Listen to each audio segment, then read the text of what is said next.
Let me not mince words here.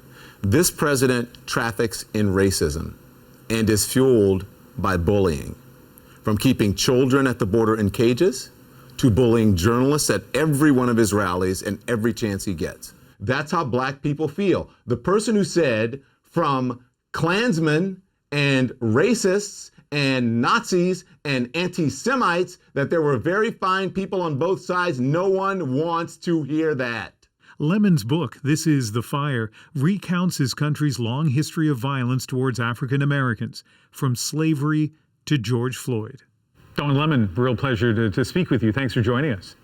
Thank you for having me. It's an honor to be on CBC. We have heard so much about how the killing of George Floyd has had an impact, obviously on many people, but particularly Americans and particularly African Americans. What impact has it had on you? Well, it was a there but for the grace of God go I moment. I started the book off by writing to my great nephew because I could see him in that moment, and I would never want someone to treat him that way. So I started the book by writing a letter to him. It was a profound moment. It could be any one of us on that page. That prologue is obviously an ode to James Baldwin. So in your book, you're writing, as you say, to your nephew, inspired by the death or motivated by the death of George Floyd. James Baldwin wrote a letter to his nephew 60 years ago on the 100th anniversary of the Emancipation Proclamation.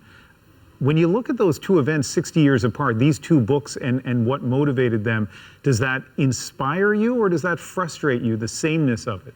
I will tell you, well, it's a combination of both, and I'll tell you why. Well, first of all, I'm glad you did your homework and your research, because a lot of people don't know about the book, which was inspired by James Baldwin's The Fire Next Time. That's why I called the book This Is the Fire. So it's frustrating in that we are still having these moments of racial reckoning. But I am optimistic that because this particular event with George Floyd happened, and because of the empathy that so many people had and continue to have, that was sparked from that moment, that we're going to move in a path that we are, not that we're going to cure this problem or fix this problem, but we can certainly make it better. And at least we can start the work towards doing something in a significant way about the race problem in America and across the world. Your book is not only about very current events, but also steeped in history. And you describe some nauseating acts of violence against African Americans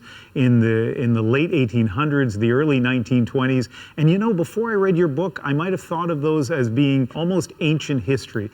But I want to read an excerpt from your book where you say, "Who could perpetrate such a spiritually diseased act and then go on to shape a psychologically healthy society? Who could endure that level of trauma and go on with their life undamaged? Who witnesses atrocity of that caliber and walks away unchanged?" I'll tell you who. No one. Ever. It sticks. Yeah. Your premise is that those acts of violence on both the part of the perpetrator and the victim still has an impact today. Yeah, it does. I was talking about the German Coast uprising in Louisiana, and this is when there were slaves who tried to free themselves and tried to get away from slavery, and there was a lot of bloodshed, and a lot of lives were lost, and they ended up hanging the person who had inspired this uprising, hanging his head on a pike for the entire world to see, and many people lost their lives because of it. So I did that because we need to start at the beginning, and we need to start with the real history of the country. And then you don't end up with people who are acting on lies, and therefore who think that the country is really built in their image. And you don't end up with an insurrection on Capitol Hill, because then people are acting from the truth and not on a history of lies. You know, part of the state of America is the state of politics. It's the state of media, and Canadian news networks are a lot different than CNN and Fox and MSNBC. And I want to play an excerpt here of a moment where you cut off a panelist on an interview, John Fredericks. Well, Don, it's not about race, as you like to make it, because that's easy and lazy. It's about economics. My comment back to Maria is your children are going to have a much better economic future and a better chance for a good job than they would have had under another president. Now, let me, you called on me, so let me finish. truer words. You know what? The You know what, expletive John Fredericks? have You never know been what? said You know what, down John in the Oval Fredericks? Office. John, until that you last gonna just comment, cut me off, Don, yeah, or I'm am I going to gonna cut you speak? off. Can we please cut him off? Can we take him off the screen? Can we take him? Can we get rid of John Fredericks? Thank you. First of all, I was going to let him speak until you doubly insulted me. I don't even need to respond to the lazy comment. I laid it all out in the thing. We can have this conversation, and we don't need someone who's going to make excuses for racism. I don't know that that moment, Don, would happen on Canadian television, and I think it speaks a little bit to just, it's a little bit fiercer in the political and media kind of world in the United States. So how do you bridge the divide? You mean the divide between truth and lies, or are you talking about the divide between right and left? Because there is a difference. And listen, I'm glad that we have the freedom in this country to be able to have a tough conversation and an argument like that. But what I don't want to do is elevate and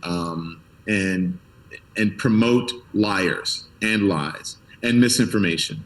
It is not my job to promote misinformation. It is not that person's right to come on CNN and to promote misinformation. That has nothing to do with freedom of speech. So in that moment, what I was doing was protecting my audience from misinformation and trying to have that person understand, number one, they were being rude, and number two, that it was not their right to come on to a major news network and knowingly promote lies.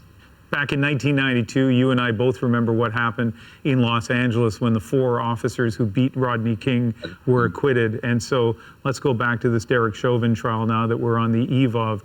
Do you worry about what will happen in America during and after this trial? Yes, I do.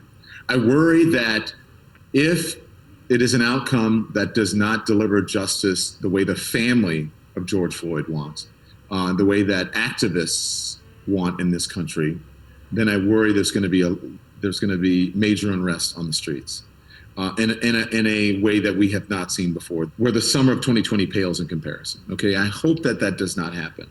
Now, if there is justice delivered, I also worry about the other side, about the division getting deeper and bigger, because that's just the world that we live in now. So regardless of what the verdict is, I'm cautiously sort of waiting to see what happens, and I am hopeful that it will be positive, but I'm not so sure.